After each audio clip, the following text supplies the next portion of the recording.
Jobs are said to be our area's highest priority. What is the county's greatest asset or strength in creating jobs? I've had the opportunity to call on 330 doorbells. I've rang them. I've talked to them over the last 2 months. It's very interesting because one of the priorities they list are jobs and security. But really the number one priority is that people have lost trust in local government. And we need to regain that trust in them before we can do anything. But in lost jobs, we need the economy to improve. How do we go about that? First of all, I believe this, that we do not need higher taxes. What we need are more taxpayers. Except I have an exception on that tax issue. I believe that we need to raise taxes in order to have land-ready property in order to entice people to move here.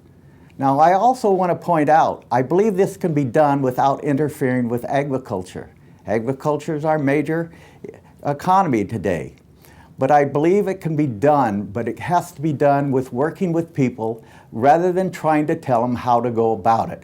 We need to set some industrial areas whereby we can control it.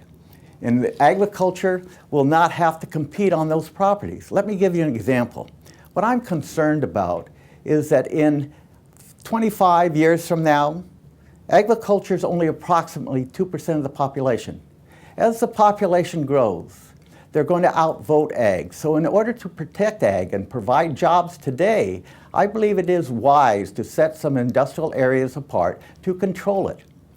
As far as the Salida, the wood colony, let's back off. There's an old saying, there's a time to hold them, there's a time to fold them. It's time to fold them.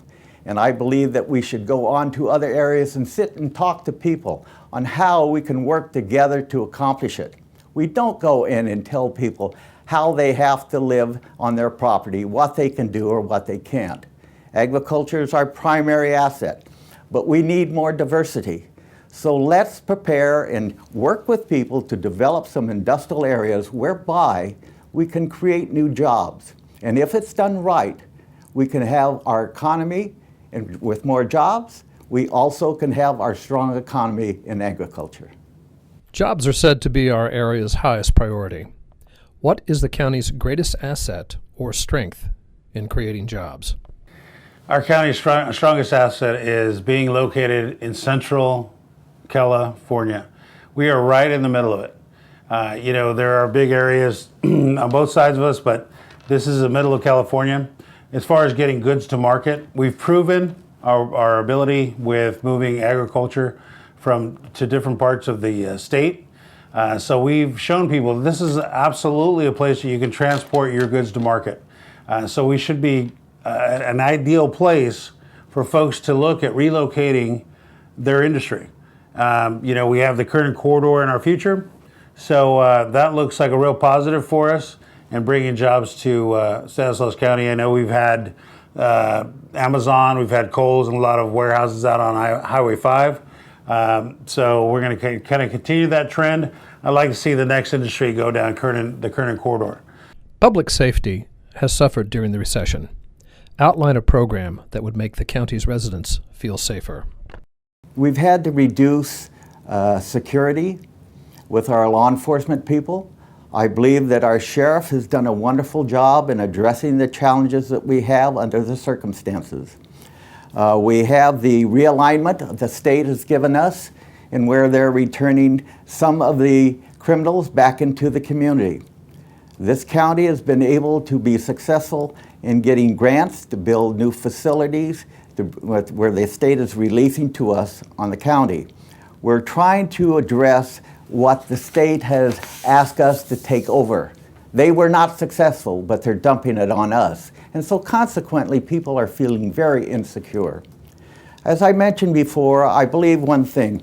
Instead of just raising taxes to increase security, if we create new jobs, it becomes a permanent revenue. So I believe the two go hand in hand. But again, I'm back to the point that people have to feel confident and feel secure in local government in order to go along and address these challenges. We can't do it by ourselves. So it's not going to be an easy situation. But we also can't do this. We can't compete, for example, with the salaries in San Francisco and San Jose. I have been informed that a new sheriff right out of the academy to work in San Francisco County received $104,000 a year. We're not going to be able to do that. We have a different lifestyle. I praise the sheriff. I praise our law enforcement people. They were willing to work with us. They took us a 6% cut when we were going through the recession.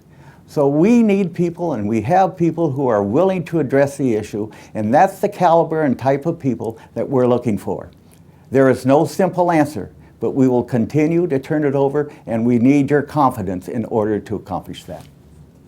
Public safety has suffered during the recession. Outline a program that would make the county's residents feel safer. You know, I've always had this philosophy that we kind of got to do it ourselves, much with like Partners in Paint and folks. There's 210 volunteers out there right now that are covering up graffiti all over town when they're out walking their dogs, walking with their spouses, and I was able to get some private industry to come in and help with that. So again, I've already started the groundwork countywide and talking to Jilton and Bertolotti and talking to them about maybe doing 2 pickups a year where they just clean up the alleys. So the folks can converge on their alleys, because we're getting attacked crime-wise. We're getting attacked across the cities, in the county, and throughout the county through our alleys. And unfortunately, folks have lived across the alley from each other for 15, 20 years, and they don't even know each other's name. And we need to fix that, because as a community, we stand stronger together. So my idea, sounds kind of odd, but my idea is that twice a year, everybody converges in their alley, and they clean up the weeds, and they clean up the trash, and they wipe down graffiti, that kind of thing together, and they get to know each other, and maybe they turn it into an annual like barbecue kind of thing. It sounds simple, but they're going to feel a lot more at ease about calling Jim or Nancy across the alley. Hey, there's somebody looking over your fence, or there's somebody back there in your trash. Do you know they're back there? You know, I'll meet you in the back, and we can, whatever it is. But I think that is a simple way to attack crime in our county, and I think that's the plan that we need to follow. Obviously, we need to look at our deputy sheriffs and say, we need to make sure that they're paid well, so that we keep in the cream of the crop and they're not leaving to other agencies, because an experienced officer is going to be worth a lot more to us in a tight budget, and we got to make sure that we pay them well. So I think that's our future of Stanislaus County.